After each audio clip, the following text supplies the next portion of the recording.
Good morning. Good morning. Good morning. Good morning. Good morning. What's up, Facebook Live? How you doing? This is Knowledge by Nikki with 1K. It's Knowledge by Nikki at 9. It is 9 o'clock Central Time in Chicago. And I have been kind of up all night.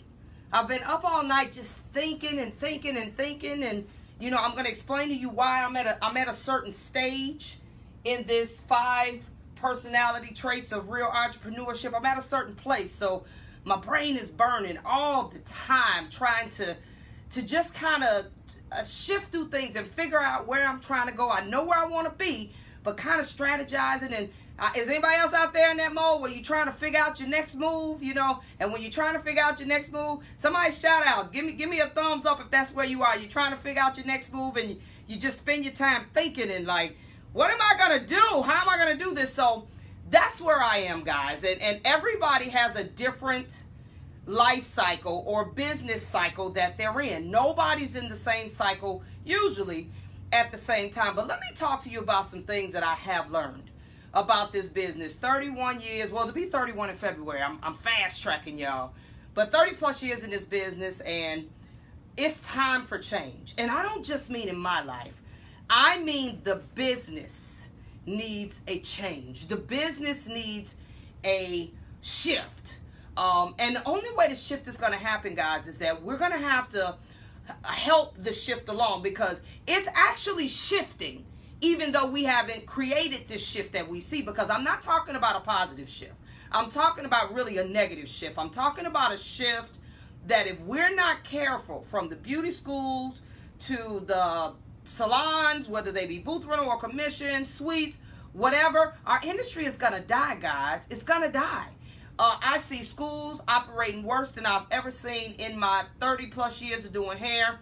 I see salons operating in a way that I can't even explain it. Times that I went into salons, and I say to the owners and even to the workers, do y'all think this is okay? I mean, really, have you ever just asked yourself, you go somewhere and how people do certain things and they're very comfortable with it? And I know I always ask, like, at what point did this become okay? You know, it was almost like back in the day, and I know some of y'all still do it, so yes, I'm talking to you. For those of you all that have your customers sitting there for 10 hours until you get there, and then you basically trying to rush and scramble, and when did that become okay for your customer to be there and you come 2 hours later? When did that become okay? So it's these type of things that have really gotten us in this place, guys. We gotta do it better. We gotta get better, or I see the industry being obsolete. They're already trying to deregulate licensing in different states. Half of y'all ain't got a license, no way. So I definitely don't want to make it lawful and okay not to have one. So we got to do different, guys. I'm talking to people on a regular basis. I'm talking to owners. I'm talking to stylists. I'm talking to barbers. I'm talking to school owners. The ones in charge can't stand the ones that work for them or under them. The ones that work under them and for them say they can't find good leadership. I mean, we gotta figure something out, guys. So this is what this week is going to be about for me. I'm going to start doing weekly series where I'll focus on one topic. Last week it was all about efficiency, just getting you together, just starting to think differently about how you approach your business, as far as time, as far as effort, as far as money, as far as energy. All of that matters in how you become more efficient and start doing things better. But today I'm going to talk about entrepreneurship. I'm going to talk about the reason you want to or open the salon in the first place. I want to make sure that your thoughts were right in what it is that you thought you were getting into. So I'm going to keep it simple because I can go real deep with this, but we're going to pick up on it this week. So I've been up all night kind of, you know, I wake up at 4 o'clock in the morning and I got all my little gadgets right next to me and I'm on my phone and I'm on my iPad. I have my iPad next to me also, and I'm looking up stuff because I don't know if anybody else does this. I also have a pad on my nightstand because I get these ideas and these things in the middle of the night and I want to forget them, so I have to write them down real quick. So this is all the time for me. My brain never stops. I don't know how to turn it off. But let's talk about entrepreneurship. And I have a more extensive definition than this, but I did not have the space to put it on my board.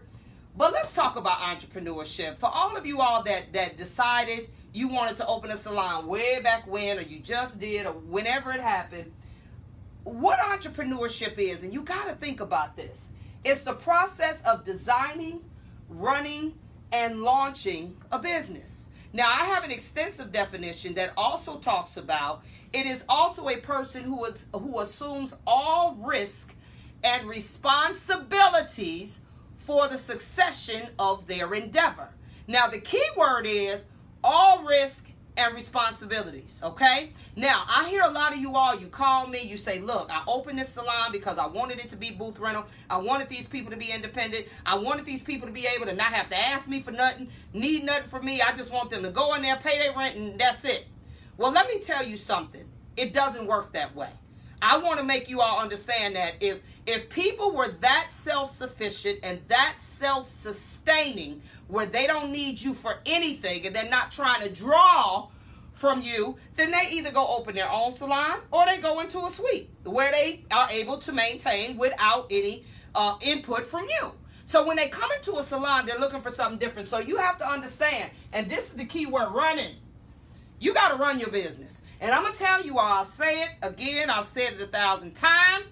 I ain't going to say it's hard. I'm going to say it's impossible to be behind your chair 24/7 and run your business. You can't run them both effectively.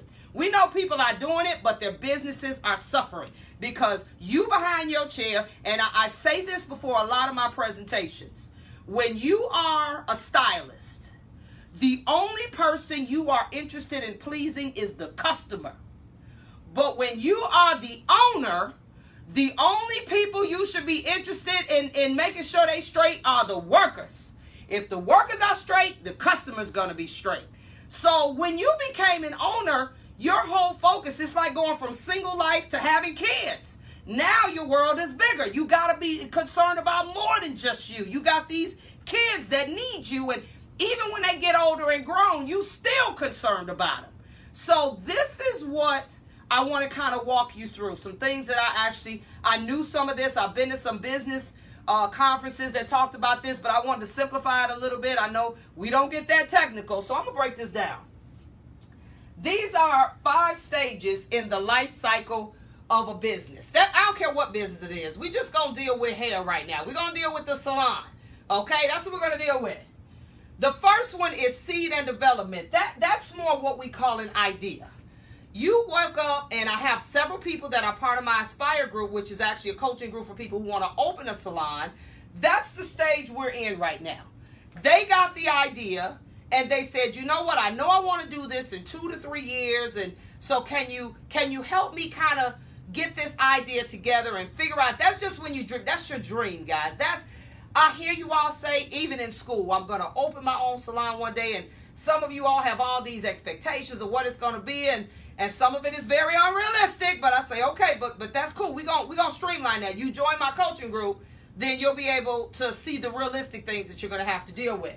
So that's just an idea, guys. Then what the people in my Aspire group, which by the way is ambitious salon professionals inspiring in real entrepreneurship. That's what that is. They have decided they want to go into the concept area. How many of us have been to like an auto show and we see these concept cars? They're not real cars. They're real cars, but you can't buy them.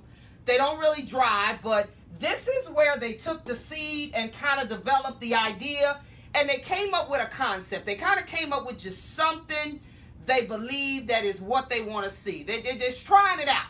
So they tweak it through it, and this is where, if you're in my coaching group, we're working on your concepts. We're working on kind of developing what type of salon, what is it that you're looking for. This kind of actually goes hand in hand. Okay, development and concept, because the concept has to be developed, but you're actually doing something. This is intentions here. You know, I know a lot of us have good intentions. That's intentions. Idea is just what you say you want to do. But you got to go from intentions to development, which eventually becomes a real concept, okay? This is the 5 stages in the life cycle of any business owner. Doesn't even matter whether it's just a hair business.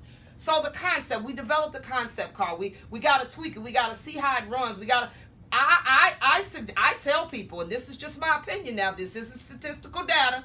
If you want to test the waters go into a suite. Go into a suite where it's just you. Start honing your business sense. Start honing that it's you that have to run this suite. It's you that have to figure this thing out. You have to start keeping better books. You have to start making sure things get paid. I don't believe everybody should be in a suite now, but I'm saying if you want to test the waters, if you want to see what it kind of feels like, a suite is the perfect way for you to kind of see what it feels like. I have several people in my coaching groups that are evolving from a suite, and then they want an actual full-fledged salon, but they were a little nervous. They didn't want to put the car on the road. They wanted to test it out a little bit, and so they did that, and then in a year or so, we're going to have them ready to open a full-fledged salon. But it is a great way to test the waters of your business acumen. It's a really great way to do that, okay? Then we talk about growth and establishment. Now, that's strategies. That's real stuff. This is action stuff. That's an action plan. That means we passed the concept. We're building the car now. This is where you didn't found the building. You didn't either bought it or you're going through closing where you're going to, start saving your money. You're going to figure out, you're going to have to get an architect to draw it out. You're going to figure out geographically where you need to be.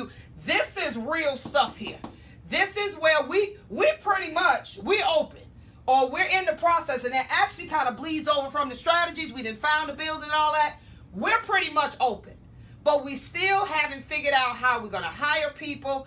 Who do we need to actually make this work? These two kind of going from concept to strategies kind of phases over into each other. So we're trying to figure out how do we make this work? Who do we need? What type of people do we need? We're tweaking it. We're like, okay, I got a spa area over here and a barber here and this, and I need to order, spa girl. I actually do a character assessment test where you can, that's what happens in this area where as you're hiring, you need to do character assessment tests. You need to start learning more about the person's character than just having them come in and do a demo.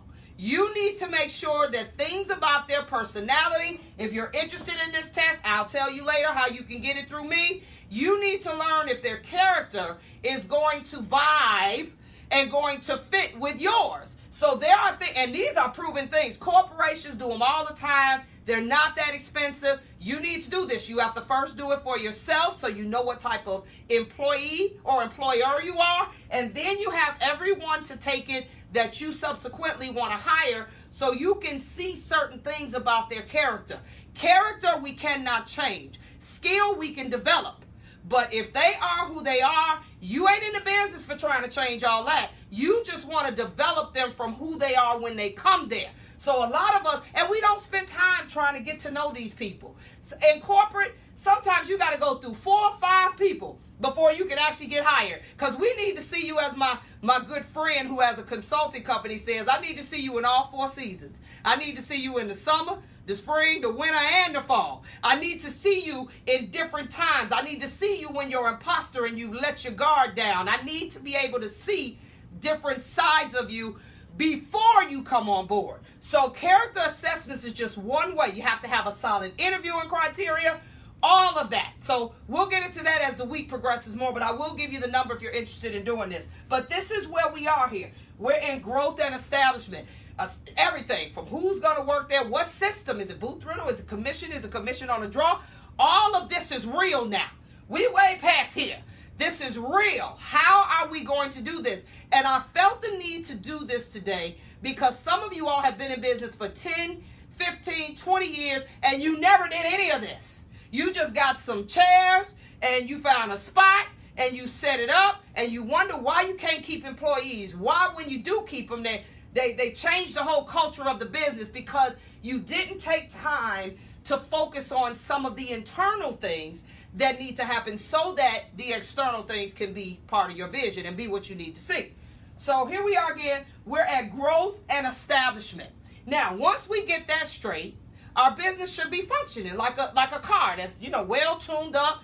Doesn't mean we're going, that means we're not at the pinnacle of what we can do, but we're functioning. We're going. No real problems. It's, put out fires every now and again, but for the most part, we're functioning. Bills getting paid on time. Things are happening, and we're good, at least for now.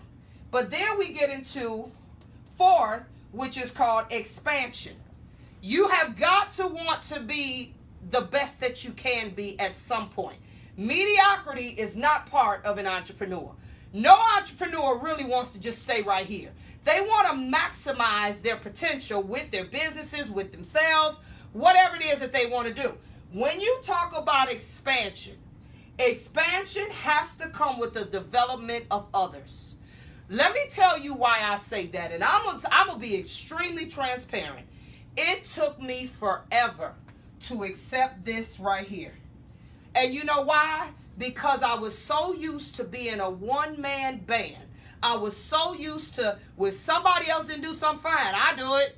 I was so used to just handling everything and controlling everything. And you know what? I don't remember whose seminar it was. I go to so many. But I kept hearing the same thing over and over and over again. And this is what they were saying. They were saying, and I'm going to look right in this camera. If your business cannot function without you, then it is not a business. And I heard that over and over and over and over again.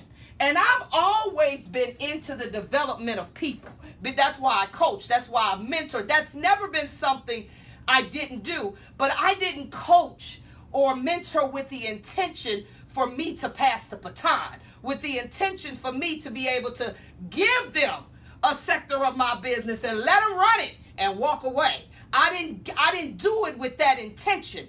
And as I've grown and as I've matured and as I'm looking really into the near future, not distant future, I realized that the only way my business is going to function is not only that I develop others, but I develop them to take over the things that I need to move on from.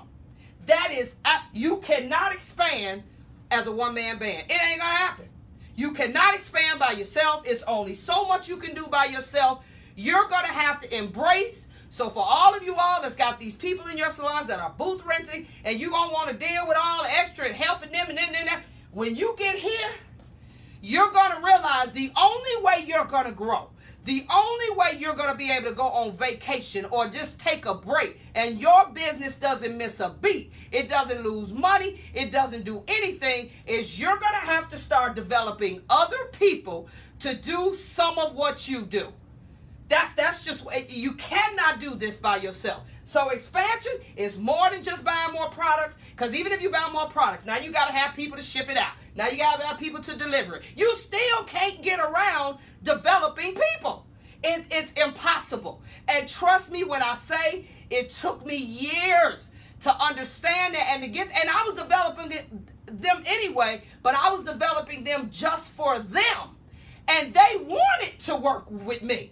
They wanted to help me. I've never had a problem with people that wanted to help me and work with me or do things for me or take it off my hands. I just didn't know how to surrender it. I didn't know how to train them for that. Oh, I'm learning real quick because I'm tired and my vision has went well beyond where I am. And the only way I can do what I need to do is to be able to have somebody do what I've already done. Y'all take care of this. I'm going to move on. You cannot do that. You cannot expand without people. You cannot. So for y'all owners that don't think you're going to have to invest no time, energy into the people just because they're independent contractors, it's not going, you're going to get here and you're not going to be able to move. You're not going to be able to move. Okay, so now let me go a little further here. Then this is where I am now. I'm here now. You see this?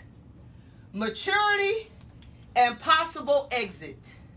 That doesn't mean you throw the business in the wind, but that means that your duties that you have today, you are priming people and you are getting people set up so that you can move on. Whether that means exit completely or move on to other endeavors, whatever. This is where I am right now. Okay? But you got to go through the cycle. You got to get this other stuff right. And this is not about any particular business. This is the 5 stages in the business life cycle. Period. Hair salon, it doesn't matter. You have to be able, and this actually should go with that, you now, and you really, a lot of people will tell you need to be thinking about an exit plan when you start your business. But I realize when our minds are bombarded with so many things, and we're trying to get the concept right, and trying to grow and establish and get the right mix of people, and we're trying to do so many things, that we're having to hire people and fire people, and we're just going through all of this, that sometimes it makes it hard for us to think about this right here. But as you grow, this is the life cycle of a business. As you grow, the goal is to eventually get here. That is the goal. Okay? Now, let's talk about some of your characteristics, okay? Let's talk about some of the things that you're about.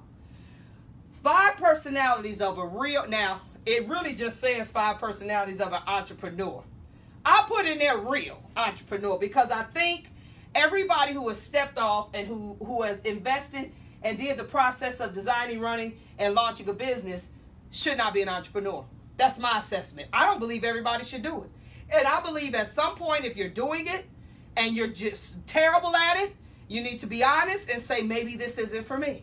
Okay, let's talk about some of those traits. Let's talk about the traits that will guarantee your success. Let's talk about that. The first thing is passion. Most true entrepreneurs, whatever they decide to do, they are stupid, passionate, eat, sleep, and drink it. If you're around them, they're always talking about it. They can't get away from it. That is when you're not just an entrepreneur, but you found something that you really love being an entrepreneur in. Okay? That is passion.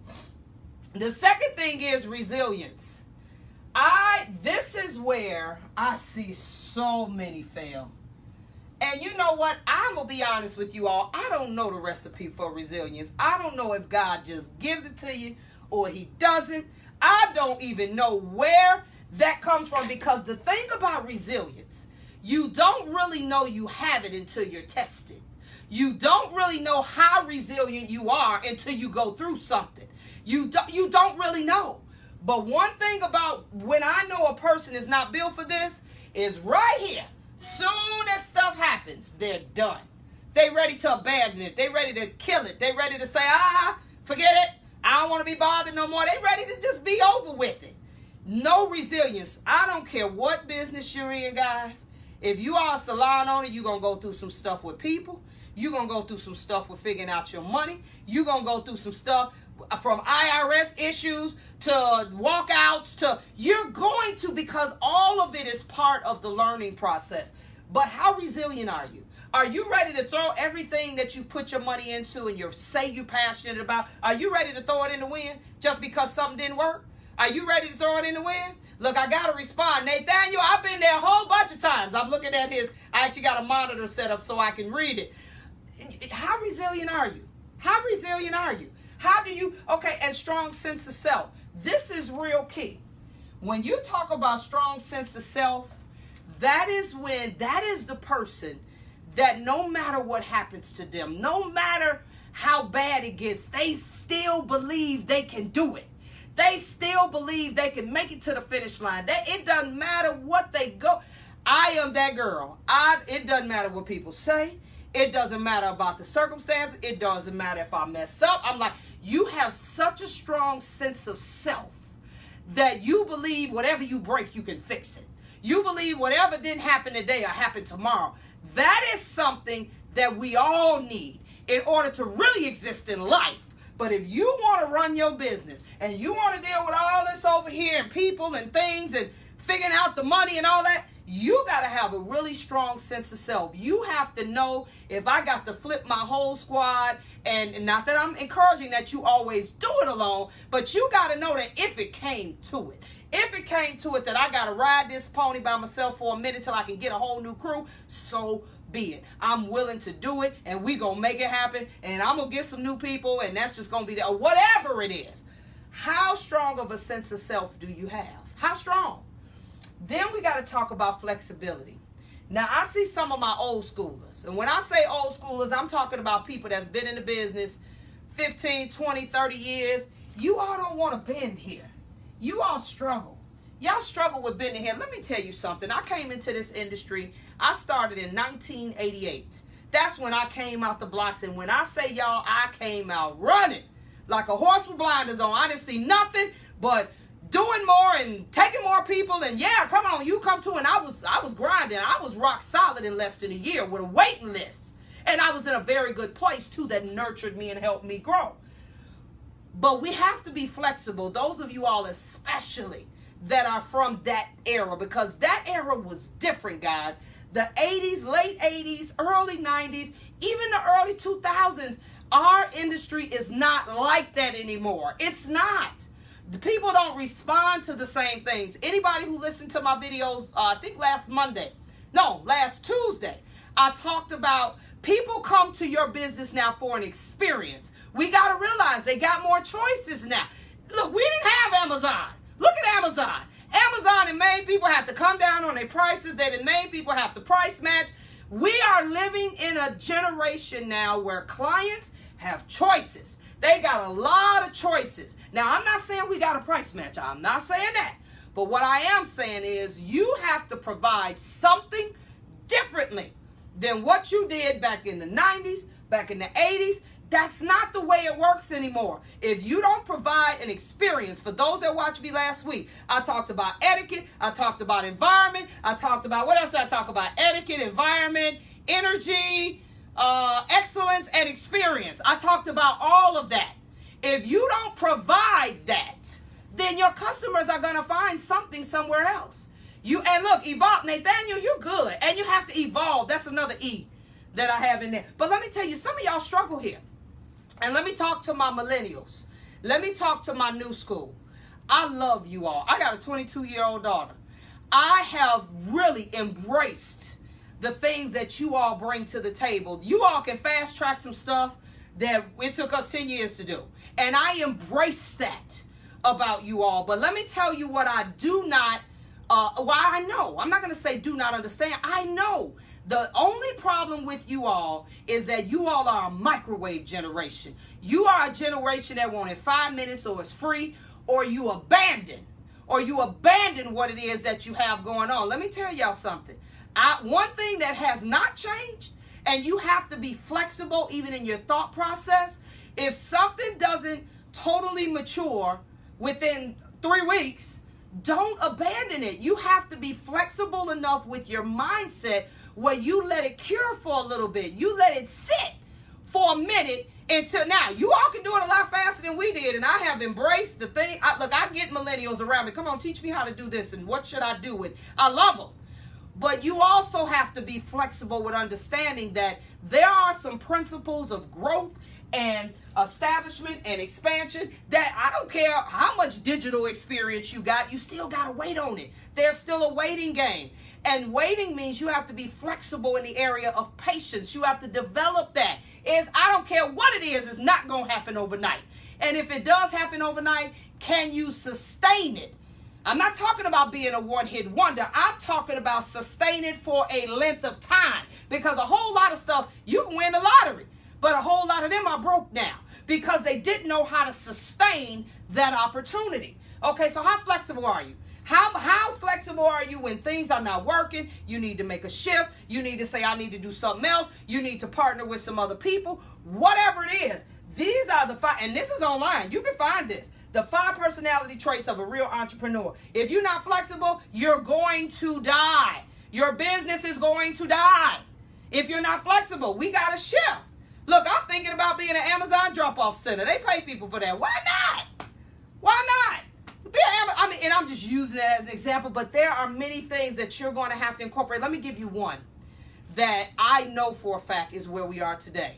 I've told many of my salon owners and the people that want to be salon owners, because I have 2 coaching groups. I have Stretch, which already are salon owners, and then I also have Aspire, which wants to be salon owners. The thing that I have told the ones that have salons already, you have to utilize your salon where it is attracting and making money on something 7 days a week. That means from classes to people that want to do photo shoots to people that fly in, and you need to have a what I call a temporary chair in your spot. You may have people that want to fly in, do hair every other week. Give them that chair. You may want to do pamper parties. You need to have your salon where if nobody's working, it needs to be making money 7 days a week. Why just shut it down Why shut it down and just have it sitting doing nothing? I know a lot of people that are struggling with that. It's a building. You get an alarm, you get some cameras, and you let it go. What, somebody want to use your spot to do X, Y, Z, let them.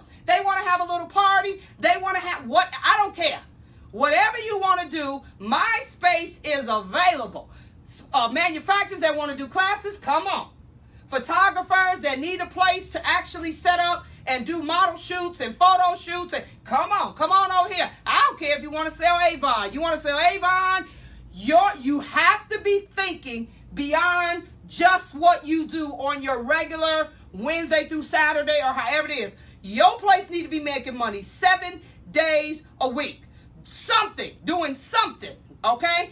That is where I've tried to get some of my people that are older or have their salons more. I'm like, no. You need to be able to you need to use your building, put a sign up, go on social media, post it, put whatever. It's a whole lot of marketing things. That's a whole nother day.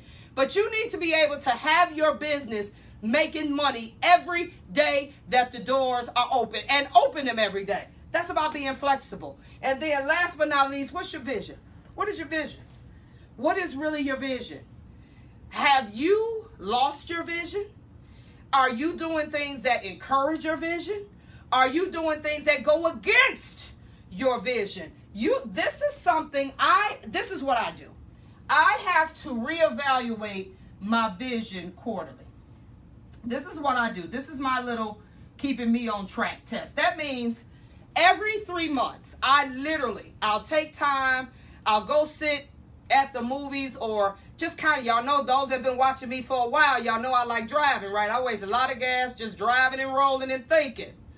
But every quarter, I'll say, am I doing the things that are in line with my vision? Am I doing that? Because it's easy sometimes when certain opportunities come your way, you just say yeah to everything. But as you mature and as you get older, there's a book that I've recommended forever, and my girl Jen is on here. I saw her earlier. It's called Essentialism. I just lost the name that quick, and it's by Gregory McKeown. If some of you all have not read it, I promise you, I've read it 4 times. I've listened to it on my audiobook twice. It is a book, and it is about streamlining. It's about streamlining and staying focused. And it is about understanding that as you grow and you do all this stuff and you try to figure out and you're making sure your vision is on track, but sometimes we get off, thanks Jen, sometimes we get off track. It's called the pursuit of more for less. And it actually starts coming into here. You got to mature. You got to get to a certain place to understand what this book is saying. But this is where your vision becomes laser focused. You understand that, yeah, I really want to do this. So even though I may do a little bit of that, and look, Jen, she put up this life change. It is a life changing book. Y'all read it. Direct message me on how you liked it. I just want to meet the man to tell him he wrote one of the best books I have ever read, and I read a lot of books. But this is where your vision starts becoming real to you. And this is where your vision, when you really get it, your vision starts to line up with your purpose. This is a maturity. This is a place that I pray that all of us get to, where your vision starts lining up with your maturity. But by this time, you've created options for yourself. You've created multiple revenue streams. You've created some things in your life. And when people ask you to do other things that are not in line, you actually can say no. You can say, no, because that's not in line with my vision. Okay? You actually, but that comes after you've grown and established and got some things going and got the balls rolling, and you got this over here making money. You got people that can actually further what it is that you're doing, and it's not all on you. That's when your vision becomes clear. And I assess my vision quarterly. I suggest that you all do it at least every 6 months, and at the most once a year. Once a year, look back on the year. And I ain't talking about no New Year's resolutions. I'm talking about really look at where you put your money, where you put your time, where you put your energy. And I'm talking about looking at it and saying, you know what?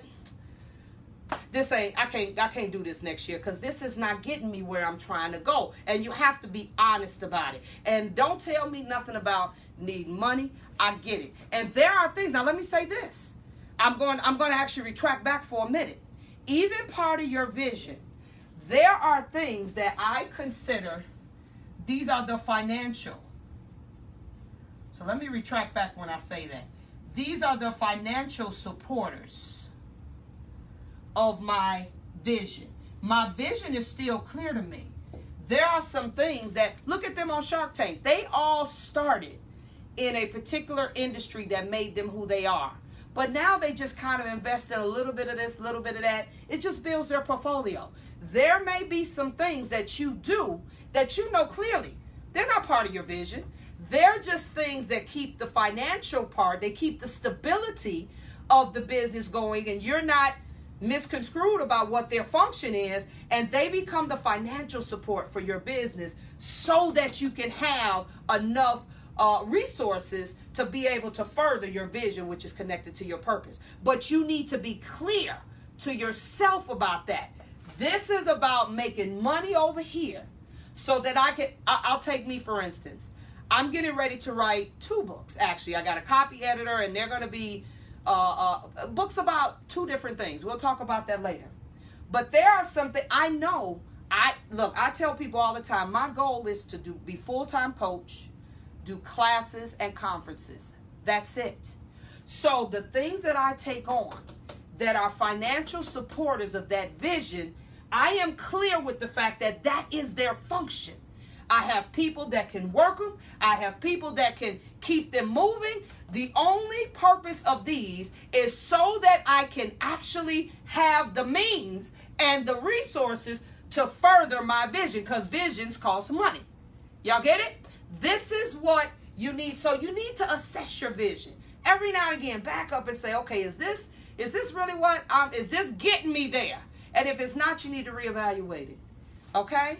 So this is what entrepreneurship. I'm going to be on all week talking about something to do with entrepreneurship. This is Entrepreneur Week. So those of you all that either want to own your own salon, you have your own salon and need some fixing, whatever it is, and this is, if you need help from me, this is the number you call. It's 800-580-8074. That is text me. Text me because I'm always somewhere. That comes directly to this phone right here. Okay? So you all text me at that number, 800-580-8074. Make sure can you all see that? I look like my board is kind of crazy here. Here, let me write it down here. Let me write it over here. 800-580-8074. That is the number that I need you all to call me at, so that, or keep saying call me, but text me at it so that I can help you. If you're interested in being a part of any of the coaching groups, that is where we take care of this. I am having a salon owners conference, guys. All of you all that always need this help, come out and see me. It is November 4th and 5th.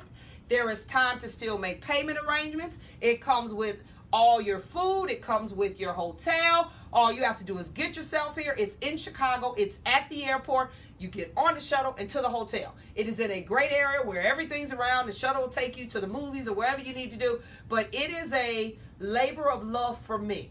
It is a conference that I feel is long overdue because it is dealing with the business side of running a salon industry type business. So whether it be spa, whether it be schools, we have at least 9 other speakers there who have been through exactly what you all have done, from the chair to they now manufacture their own products. They do everything. People that deal with the tax part, the money part. We got everything at this conference. It only requires $150 down. There is a cap on the amount of people that I'm taking. It'll change your life. This is a conference. If you're serious about handling your business, I ain't say doing hair. I said handling your business and getting your businesses where they need to be. Text me at this number. Text me and say, look, I need help. I can actually give you some consultations, or I can help you out where you are, or we can get you to the conference where you can get help from more than just me. There are many ways to do this, and I tell people I know a lot, but I don't know everything. So I want to bring other people in that can give you their perspective, what it is that they have been through and learned and experienced, and everybody I have here is totally transparent. They're honest. They're going to give you the real ins and outs of what you should, what you shouldn't do. It is called the Salon Owner Strategies Conference. If you go on my Knowledge by Nikki page with 1K, or if you actually just stay on this page, Nikki Smith Madison, you'll be able to find the flyer. If you go on my website, Knowledge by Nikki, don't you all put 2 K's in my name, Knowledge. For those of you all that may not be that good at spelling, Knowledge by Nikki, NIKI.com. You'll also see some information on it there. But tune in every day. I'll be talking about this week. Last week it was efficiency. This week is entrepreneurship. See, I'm going to Dave Ramsey's Entrepreneurship. I got that in my brain.